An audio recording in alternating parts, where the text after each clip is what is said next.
தேதிக்கு ஜூன் மாதம் 2ஆம் தேதி சொல்லியிருக்காங்க. அன்றைக்கு எப்படி அந்த வெயில் தன்மை பார்த்து தமிழ்நாட்டு முதலமைச்சர் அவர்கள்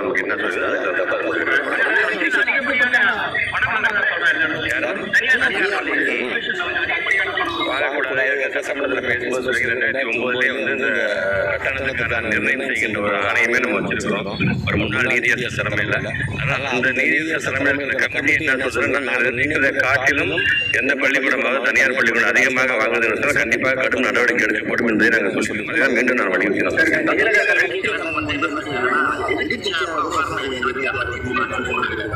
அவருடைய எண்ணம் கட்சி ஆரம்பிச்சு சொன்னோம்.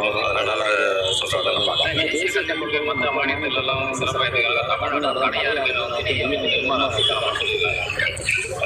பொதுவாக நமக்கான கொள்கை தேசிய கொள்கைங்கிறது மொழி சார்ந்து மட்டும் இல்லாமல் நிறைய சார்ந்து பிள்ளைங்களை வந்து இடைநிலையில் எல்லாரும் மாநிலமாக அந்த இடைநிலையில் அதிகப்படுத்தக்கூடிய வேலையாக செய்ய போகிறார்கள்.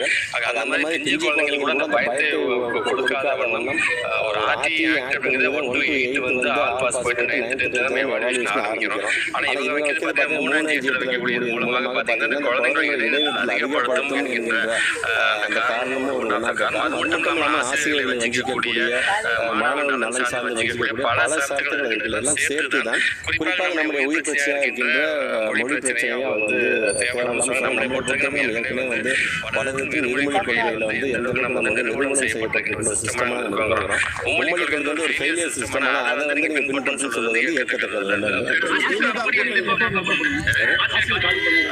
வழக்குகள் வந்துருச்சுன்னா மிக விரைவாக கிட்டத்தட்ட ஒரு செகண்டரி கிரேட் டீச்சர்ஸ் அண்ட் டிடி டீச்சர்ஸ் எல்லாம் சேர்ந்து ஒரு 6000 பேருக்கு நீங்கள் எப்படி காத்துக்கிறீங்களோ அதே மாதிரி நாங்கள் நீதிமன்றத்துக்கு காத்துக்கிறோம். வந்த உடனே கண்டிப்பாக